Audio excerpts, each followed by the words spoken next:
नमस्ते दोस्तों, welcome back to my YouTube channel. आज का वीडियो ऑडियंस डिमांड पे है।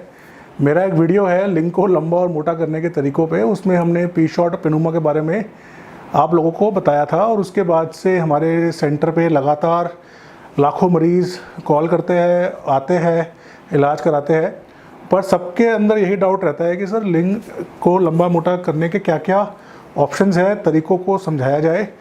तो मैं आज के वीडियो में आपको ये बताऊंगा कि अगर आपको पेनिस का साइज़ इंक्रीज़ करना है तो आपके पास क्या क्या ऑप्शंस हैं। ऑप्शंस की डिटेल्स को आने वाले वीडियो में बताएंगे, पर आज का वीडियो है कि as of now current scientific knowledge के हिसाब से पेनिस साइज़ इंक्रीज़ करने के क्या क्या ऑप्शंस हैं और उन ऑप्शंस की क्या क्या अप्रॉक्सीमेट कॉस्ट है और उन ऑप्शंस में कितना फ़ायदा है, कितना नुकसान है, किस मरीज़ में कौन सा ऑप्शन हम ट्राई कर सकते हैं। वीडियो थोड़ा सा लंबा होगा, वीडियो हो सकता थोड़ा सा बोरिंग भी हो, पर अगर आप पेनिस साइज़ इंक्रीज़ करने के लिए लिंग पे तेल मल रहे हैं तो उससे कुछ नहीं होने वाला। ठीक है, अगर आपको पेनिस साइज़ इंक्रीज़ करना है तो आपको उसके लिए कोई ना कोई इलाज करना पड़ेगा और वो इलाज के बारे में ये वीडियो आपको फुल इन्फॉर्मेशन प्रोवाइड करेगा। तो हेलो दोस्तों, मैं हूँ डॉक्टर विजन गोविंदा गुप्ता, नई दिल्ली इंडिया में एक एंड्रोलॉजिस्ट मतलब एक पुरुष रोग विशेषज्ञ सर्जन। मैं पुरुषों के जितनी भी बीमारियां हैं, चाहे वो लिंग का साइज़ हो, इरेक्शन हो, अर्ली डिस्चार्ज हो, बच्चे ना हो रहे हो, पेनिस में पेशाब ठीक ना आ रहा हो, प्रोस्टेट की दिक्कत हो या टेस्टिस से संबंधित हो, इसका एक सर्जन हूँ और मेरे पास मरीज़ों की जितनी भी ये आपकी एंड्रोलॉजी प्रॉब्लम्स है उनका मेडिसिन से लेकर सर्जिकल ट्रीटमेंट है। पर एट द सेम टाइम मेरी हमेशा ये कोशिश रहती है कि पेशेंट्स नेचुरली ठीक हो जाए। तो इसके लिए भी मैं कोशिश करता हूँ कि अपने चैनल पे आपको नेचुरल टिप्स एंड ट्रिक्स देता रहूँ ताकि आपको सर्जरी या दवाइयों की ज़रूरत ही ना पड़े। तो आज का टॉपिक स्टार्ट करते हैं। पहली बात तो ये है कि जो पेनिस का साइज़ है उससे कोई भी आदमी संतुष्ट नहीं है। किसी का 7 इंचेस का है तो वो भी परेशान है, किसी का 3 का है तो भी परेशान है। End of the day penis size normal क्या है, नॉर्मली एक वाइफ को सेटिस्फाई करने के लिए कितना पेनिस साइज़ चाहिए, उस पर मेरा एक सेपरेट वीडियो है, लिंक नीचे दिया गया है, उसको देखिए। आज टॉपिक ये है कि पेनिस का साइज़ इंक्रीज़ कैसे करें। सबसे पहला क्वेश्चन आता है कि क्या पेनिस का साइज़ इंक्रीज़ हो सकता है। यस, इंक्रीज़ हो सकता है। क्या पेनिस का साइज़ इंक्रीज़ हो सकता है सेफली? यस, अगर अच्छी जगह से सर्जरी कराई जाए तो सेफली इंक्रीज़ हो सकता है। पर क्या हम पेनिस साइज़ इंक्रीज़ करने के लिए सर्जरी कराएं? नहीं। पेनिस साइज़ इंक्रीज़ करने के लिए पहले आप नॉन सर्जिकल या नॉन इन्वेजिव मेथड्स का इस्तेमाल करें। अगर non surgical non invasive method से आपको आराम नहीं मिल रहा, इम्प्रूवमेंट नहीं मिल रहा, तो आप सर्जरी की तरफ जाए। तो फिर क्वेश्चन उठता है कि क्या पेनिस साइज़ इंक्रीज़ करने के लिए कोई नॉन सर्जिकल मेथड भी है। हाँ, पेनिस साइज़ इंक्रीज़ करने के लिए 2 तरह के नॉन सर्जिकल मेथड्स हैं। पहला है मेडिकेशन। मेडिकेशन मतलब हार्मोन्स, हार्मोनल इंजेक्शंस जैसे growth hormone, testosterone, HCG, FSH। हमारे पास कई तरह के हार्मोनल मेडिकेशंस हैं जिन मरीज़ों में हार्मोनल डिस्टर्बेंस की वजह से, एज की वजह से पेनिस का साइज़ अपनी एज के हिसाब से पूरा डेवलप नहीं हो रहा। यंग लड़के हैं 18, 19, 20, 21 साल के, नॉर्मली बॉडी में 25-26 साल तक पेनिस को ग्रोथ करने का पोटेंशियल होता है। कई बच्चों में हार्मोन डिस्टर्बेंस की वजह से 17-18 साल के बाद पेनिस की ग्रोथ रुक जाती है, पेनिस अपने एक प्रॉपर ग्रोथ तक नहीं पहुंचता। उन पेशेंट्स में हम हार्मोन ट्रीटमेंट से पेनिस में ग्रोथ ला सकते हैं।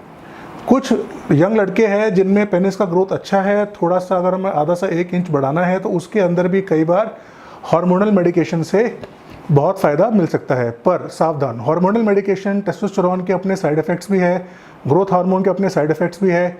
हाइट का रुक जाना, वेट आ जाना, पिंपल एक्ने हो जाना, टेस्टिस पे जोर पड़ना, स्पर्म काउंट कम हो जाना। तो एक क्वालिफाइड डॉक्टर ही नॉर्मली आपकी असेसमेंट करके आपके अंदर हार्मोन स्टार्ट करेगा। कई बार इन हार्मोन्स को हम नॉन इंटरवेंशनल तरीके में, जैसे हम जब पी शॉट लगाते हैं या वैक्यूम पंपिंग कराते हैं, उसके अंदर भी ऐड करते हैं, उसके अंदर भी कई बार अच्छी पेनिस में ग्रोथ मिल जाती है। क्या कोई दवाइयाँ हैं, सप्लीमेंट्स हैं जो पेनिस की साइज़ को बढ़ा सकते हैं? कैटेगोरिकली कोई भी ऑयल, हैमर ऑफ थॉर हो, चाहे कोई भी ऑयल हो, कोई भी ऑयल को लिंग से मसाज करने से पेनिस साइज़ इंक्रीज़ नहीं होने वाला। यस, अगर आपका पेनिस रिट्रैक्शन में है, सिकुड़न में है, इरेक्शन में नहीं आता, ब्लड सप्लाई पूरी नहीं है, उस केस में पेनिस में श्रिंकेज आई है तो डेफिनेटली पेनाइल मसाज से आपको काफ़ी हेल्प हो सकती है। पर उसमें कोई स्पेसिफिक ऑयल नहीं दिया गया, किसी भी अच्छे मॉइस्चराइजर से पेनिस मसाज करेंगे तो आपको काफ़ी अच्छा रिजल्ट मिल सकता है। फिर हम आते हैं इंजेक्शंस पे। एक इंजेक्शन है पी शॉट या पीआरपी। पी शॉट या पीआरपी से पेनिस साइज़ में काफ़ी अच्छी इंक्रीज़ मिल सकती है।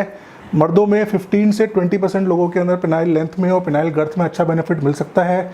ये बेनिफिट दोनों बैठी स्थिति में और खड़े स्थिति में मिलता है, फ्लैसिड और इरेक्ट दोनों में बेनिफिट मिलता है।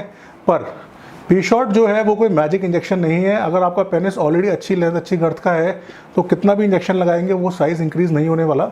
हाँ, अगर पेनिस साइज़ कम है तो पी शॉट से आपको उसके अंदर काफ़ी अच्छा बेनिफिट मिल सकता है। पी शॉट पेनिस में इरेक्शन लाता है, लेंथ बढ़ाता है, गर्थ बढ़ाता है, हार्डनेस बढ़ाता है।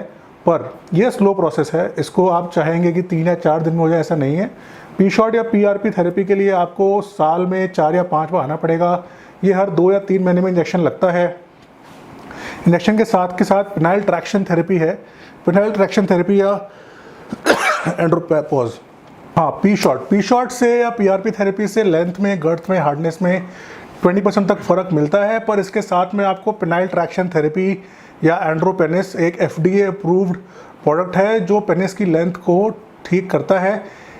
इसको यूज़ करना पड़ेगा। कई बार क्वेश्चन आता है कि सर पेनाइल ट्रैक्शन से हम लेंथ बढ़ा रहे हैं, गर्थ कैसे बढ़ेगी? ऐसा नहीं है। जब पेनिस को ग्रोथ स्टिमुलस मिलता है तो लेंथ के साथ साथ गर्थ में भी इंक्रीज़ होता है।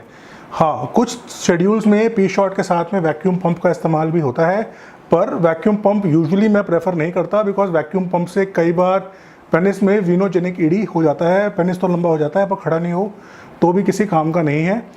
सेकंड, पी शॉट जो है वो कई तरीके से बनता है, activated, inactivated, leukocyte rich, leukocyte poor, fun spin, two spin. साथ में काफ़ी सारे एडिटिव्स आते हैं जैसे कैल्शियम एक्टिवेशन है या VEGF है। तो कौन सा पी शॉट आपके लिए अच्छा रहेगा, डेट डिपेंड्स अपॉन कि उस सर्जन या उस डॉक्टर का अपने पेशेंट्स में कितना एक्सपीरियंस है। क्या पी शॉट सब मरीजों में काम करता है? नहीं, पी शॉट हम इसमें काम नहीं करता। अगर मरीज़ डायबिटिक है, उसने स्टेरॉयड ले रखे हैं, पेनिस हेल्दी नहीं है, ईडी हो चुका है, वेन्स ख़राब हो चुकी है, तो कई बार पी शॉट नहीं भी काम करेगा। तो पी शॉट जो इंजेक्शन है वो सब में काम नहीं करता, पर जिन मरीज़ों में काम करता है बहुत अच्छा काम करता है। अगर मेरे सेंटर पे देखा जाए तो हम साल में 500 से 1000 मरीज़ों के अंदर पीआरपी थेरेपी करते हैं और काफ़ी मरीज़ों के अंदर काफ़ी अच्छा बेनिफिट मिलता है। ये आ गया हमारे non invasive method. Non invasive method मतलब जिन मरीज़ों में ज़्यादा फ़र्क नहीं है, सिर्फ उनको 1/2 to 1 इंच की लेंथ या गर्थ में ज़रूरत है, सर्जरी नहीं करना चाहते, नेचुरली ठीक होना चाहते हैं, उनके अंदर ये ट्रीटमेंट्स काफ़ी बेनिफिशियल है। अब आते हैं सर्जरीज़ में। तो सर्जरीज़ में हमारे पास 2 तरह की सर्जरीज़ होती है। एक सर्जरी होती है पेनिस की लेंथ बढ़ाने की, एक सर्जरी होती है पेनिस की गर्थ बढ़ाने की। जो पेनिस की जो गर्थ है उसमें 2 पार्ट्स होते हैं। एक है जो पेनिस का लिंग मुंड है, जो ग्लांस है, उसकी मोटाई बढ़ाने की। एक होता है जो पेनिस का शाफ्ट है या जो हमारे पेनिस के अंदर जो कॉर्पोरा है उसकी गर्थ बढ़ाने की। लेंथ है जो पेनिस को शरीर के अंदर से बाहर निकालते हैं। लेंथ बनाने की सर्जरी को बोलते हैं VY प्लास्टी विथ लिगामेंट रिलीज। तो नॉर्मली जैसे आपने मेरा ओल्ड वीडियो देखा हो, ये वीडियो ज़रूर देखना, मैंने उसमें समझाया एनाटॉमिकली कि जितना पेनिस बाहर होता है उतना ही पेनिस शरीर के अंदर होता है। एक लिगामेंट होती है जो पेनिस को बीच में से होल्ड करती है। अगर हम उस लिगामेंट को कट कर देते हैं तो उस लिगामेंट को कट करने से हमें 1/3 पेनिस शरीर के बाहर मिल सकता है। तो अगर सपोज़ किसी का पेनिस 3.5 इंच है तो लिगामेंट कट करने से हमें 1 से 1.5 इंच, कई बार 2 इंच भी लेंथ मिल सकती है। पर इस लिगामेंट को कट करने के अंदर फ़ायदे भी है, नुकसान भी है। फ़ायदा है साइज़ बढ़ जाता है, लेंथ निकल जाती है। नुकसान है कि उस लिगामेंट के पास से पेनिस की सारी नसें जा रही होती है। अगर उस लिगामेंट की कटिंग में नस डैमेज हुई तो इरेक्शन में फ़र्क आ सकता है। सेकेंड है, कई बार लिगामेंट पूरा कट हो जाए तो पेनिस लटक जाता है, इरेक्शन आने पे पेनिस पूरा ऊपर की तरफ नहीं जाता। और कई बार अगर लिगामेंट ढंग से कट ना किया जाए तो पेनिस वापस बॉडी में खींच सकता है। तो लिगामेंट कटिंग के बाद भी रेगुलर ट्रैक्शन ज़रूरी है। लिगामेंट कटिंग हर किसी के बस की बात नहीं है। जो रेगुलरली इसको अच्छी तरीके से प्रॉपरली कर सकता है वो करते हैं। कई बार लिगामेंट रिलीज़ करने के बाद भी मरीज़ों को फ़ायदा होने की बजाय नुकसान हो जाता है। लिगामेंट रिलीज़ के साथ जो ऊपर की स्किन है और जो टिश्यूज़ है उनकी इन्वर्जन और उनकी VY प्लास्टी करना ज़रूरी है, ताकि जो भी लेंथ गेन मिले मरीज़ को वो लेंथ गेन उनके पास लंबे समय तक रहे। तो लेंथ इंक्रीजिंग के लिए हमारे पास लिगामेंट रिलीज़ है। गर्थ इंक्रीज़ करने के लिए हमारे पास फिर 2 टाइप के ट्रीटमेंट्स हैं। एक ट्रीटमेंट है इंजेक्टेबल, जिसमें हम कोई सामान इंजेक्शन के द्वारा पेनिस के स्किन के नीचे डाल दे ताकि पेनिस फूल जाए। इन इंजेक्शंस के अंदर हमारे पास हाइलुरोनिक एसिड्स हैं जो बहुत महंगे हैं, टेम्पररी काम करते हैं। कई बार नहीं भी काम करते हैं। इसमें कोरियन भी आते हैं, यूरोपियन भी आते हैं। यूरोपियन बेटर है पर महंगे हैं, कोरियन सस्ते हैं पर लंबे टाइम काम नहीं करते। हाइलुरोनिक एसिड का इफेक्ट टेम्पररी होता है, कुछ लोगों में 6 महीना, कुछ लोगों में साल, कुछ में 2 साल। कुछ ऐसे भी हमारे पास महानुभाव पेशेंट आए हैं जिनका इफेक्ट 5-5 साल भी रहा है, पर वो कम्प्लीटली ऑन लक है। मोस्ट कॉमनली साल के अंदर इफेक्ट चले जाता है। हाइलुरोनिक एसिड के अलावा एक HA होता है जिसको बोलते हैं पम्मा, PMMA। PMMA का इफेक्ट कई सालों तक रहता है, पर PMMA थोड़ा टॉक्सिक इंजेक्शन है। कई बार इसको इंजेक्शन को लगाने से लिंग काला पड़ सकता है, लिंग खराब भी हो सकता है। मैंने PMMA अपने मरीजों में यूज़ किया है, रिजल्ट भी अच्छा है, पर PMMA आराम से मिलता नहीं है, मिलता है तो लगता नहीं है, और लगता है तो हमेशा रिजल्ट अच्छा नहीं आता। तीसरा होता है हमारे पास फैट ग्राफ्ट। फैट मतलब चर्बी। तो जो चर्बी है वो ले सकते हैं छाती से, पेट से, पिछवाड़े से। उस जो चर्बी है उसको निकाल के उसको स्पिन करते हैं, उसको बोलते हैं लिपोलाइज्ड फैट ऑटोग्राफ्ट इंजेक्शंस। मतलब जो आपने चर्बी है, इस चर्बी को निकाला, उसको स्पिन किया, उसमें जो गंदा सामान है वो निकाल दिया, और जो अच्छी हेल्दी चर्बी है उसको लिंग में हम 5 या 6 पॉइंट्स पे इंजेक्ट करते हैं। उससे लिंग में काफ़ी फुलाव आ जाता है, काफ़ी मोटापा आ जाता है। ये ट्रीटमेंट भी अच्छा है, पर इसमें 3 चीज़ समझनी ज़रूरी है। पहला है कि जितनी गर्द आपको सर्जरी के अगले दिन मिलेगी, 6 महीने बाद उससे 1/3 रह जाएगी, क्योंकि कुछ में कुछ फैट बॉडी एब्जॉर्ब करती है। दूसरा, जो ये फैट के इंजेक्शन है गलत लग जाए तो ये ब्लड में जाकर दिल का दौरा या छाती का दौरा कर सकते हैं, तो बहुत केयरफुल लगाना ज़रूरी है। तीसरा, ये जो फैट के इंजेक्शन है ज़रूरी नहीं कि जहाँ लगाए वही रहे। ये फैट के इंजेक्शन जो है ये फैल जाते हैं। कई बार मरीज़ आते हैं, इंजेक्शन तो पेनिस में लगाया, पर जो फाइनल 6 महीने बाद फैट है वो गोलियों के पीछे मिलता है या पेट पे चढ़ जाता है, और लिंग वही का वही रह जाता है। पर अगर प्रॉपरली करा जाए तो 1/3 गर्थ मिलने के बाद भी पेशेंट्स को काफ़ी अच्छा सेटिस्फैक्ट्री अनुभव रहता है। एक और पॉइंट, गर्थ बढ़वाने के लिए बहुत ज़रूरी है कि आपके पेनिस में इरेक्शन अच्छा आ रहा हो। अगर आपके पेनिस में इरेक्शन वीक है और आप अपनी गर्थ बढ़वा लोगे तो वही बात हो गई कि कोई आदमी मरने वाला है और उसके ऊपर आपने लोड डाल दिया। जहाँ पेनिस पहले इरेक्शन में नहीं आ रहा, उस पर आपने और गर्थ चढ़ा दी, तो वो पेनिस इरेक्शन में नहीं आ पाता, पेशेंट्स को बहुत पेन हो जाता है। जिन पेशेंट्स में इरेक्टाइल डिस्फंक्शन भी है वो पेशेंट्स कोशिश करें या तो पी शॉट लगवाने की या इम्प्लांट डलवा के सर्जरी करवाने की, क्योंकि इरेक्टाइल डिस्फंक्शन के साथ में गर्थ इंक्रीज थोड़ा सा मुश्किल है। ये आगे इंजेक्शंस पे कुछ मरीज़ कहते हैं कि हमें परमानेंट गर्थ इंक्रीज चाहिए, तो परमानेंट गर्थ इंक्रीज के लिए हमारे पास 2 ऑप्शंस हैं। एक तो है सिलिकॉन इम्प्लांट जिसको पेनुमा इम्प्लांट बोलते हैं, और एक है डर्मल फैट ग्राफ्ट। तो पेनुमा इम्प्लांट जो है ये basically made in the USA है। डॉक्टर जॉन एलिस्ट एक बहुत बड़े सर्जन है, अमेरिका में इसका इजाद किया था। ये अमेरिका में ही अवेलेबल है, ये इम्प्लांट इंडिया में अवेलेबल नहीं है। पर मैंने अपने मरीज़ों के लिए, अपने इम्प्लांट के मरीज़ों के लिए इंडियन पेनुमा इम्प्लांट का इजाद किया है, जिसमें हमने सिलिकॉन की जो लेयर है उसके ऊपर हम एक मैश लगाते हैं। इससे हम पेनिस के अंदर 1 इंच से 1.5 इंच तक गर्थ बढ़ा सकते हैं। पेनुमा इम्प्लांट जो है वो उससे लिंग जो है खूबसूरत लगता है, जो इम्प्लांट अपनी जगह पर रहे तो अच्छी मोटाई आती है, और उससे मरीज़ काफ़ी खुश रहते हैं। पेनुमा इम्प्लांट से लेंथ भी बढ़ सकती है, पर पेनुमा इम्प्लांट के भी अपने साइड इफ़ेक्ट है। इन्फेक्शन हो सकता है, कई बार इम्प्लांट शरीर एक्सेप्ट नहीं करते, रिजेक्ट हो सकता है, कई बार इम्प्लांट चमड़ी से चिपक सकता है, और कई बार इम्प्लांट लिंग को छोटा भी कर सकता है। तो अगर कोई सर्जन है जो पेनुमा इम्प्लांट के लिए बोल रहा है आपको, तो ज़रूर जांच ले कि उसने पेनुमा इम्प्लांट की उसको समझ है भी, या सिर्फ मेरी वीडियोस कॉपी करके आपको बता रहा है। क्योंकि आजकल होता क्या है, मैं वीडियो बनाता हूँ आज, कल 4 लोग और कॉपी करके घुस जाते हैं। आता है नहीं, ज़बरदस्ती मरीज़ ख़राब कर रहे हैं। अपनी प्रॉपर जाँच करके अपना इलाज कराइए। और फिर आता है हमारे पास dermal fat graft. Dermal fat graft मतलब जैसे हमारे पार्ट में कुछ बॉडी पार्ट्स है, पेट हो गया, जांग हो गई, पिछवाड़ा हो गया, जहाँ बहुत सारा फैट होता है।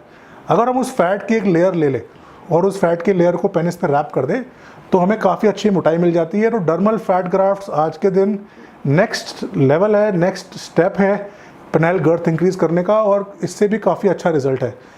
सर्जिकल जो गर्थ इंक्रीज़ है, चाहे पेनुमा हो चाहे डर्मल फैट ग्राफ्ट हो, मैं प्रेफर करता हूँ पेनाइल इम्प्लांट के बाद करना। क्यों? क्योंकि आपने पेनिस में इम्प्लांट डाल रखा है, पेनिस ऑलरेडी बहुत हार्ड है, बहुत तगड़ा है, पेनिस में ऑलरेडी बहुत जान है, और उसके ऊपर रोबोट है, आयरन मैन रोबोटिक सूट पहन रखा है, रोबोट है, पेनिस ऑलरेडी रेडी है, उसके ऊपर आपने जितना मर्जी गर्थ लगाओगे वो सपोर्ट कर जाएगी। ये डर्मल फैट ग्राफ्ट्स और पेनुमा इम्प्लांट्स है, ये नॉर्मल पेनिस में इरेक्शन में इतना ज़्यादा वेट ले नहीं पाते। नॉर्मली यंग लड़के हैं जिनमें बहुत अच्छी इरेक्शन है, उनमें फिर भी कुछ काम कर जाता है। तो मैंने आपको मोटे मोटे शब्दों में लेंथ और गर्थ इंक्रीज का एक पूरा टेक्स्ट बुक, मतलब एक किताब है 7 वॉल्यूम्स की, उसका मैंने आपको एक निचोड़ दे दिया 8 से 10 मिनट के अंदर। जितना सिंपली बोल रहा हूँ उतना सिंपल है नहीं। लेंथ और गर्थ इंक्रीज में कई बार लिंग में बहुत ज़्यादा नुकसान भी हो सकता है, तो लिंग को केयरफुल रहिए। हमेशा पहले नॉन इन्वेजिव थेरेपीज ट्राई कीजिए, पहले पी शॉट ट्राई कीजिए, पेनाइल ट्रैक्शन ट्राई कीजिए, नहीं काम करता तो सर्जरी के लिए जाइए। और सर्जरी चूज़ करें तो हमेशा अच्छे सेंटर पे, अच्छी जगह पे, जहाँ पर आपको पता हो कि आपके साथ विश्वासघात नहीं होगा। वीडियो देखने के लिए थैंक यू। समझ में आई हो तो प्लीज़ लाइक कीजिए, दोस्तों से शेयर कीजिए, चैनल को सब्सक्राइब कीजिए। Thank you so much, take care.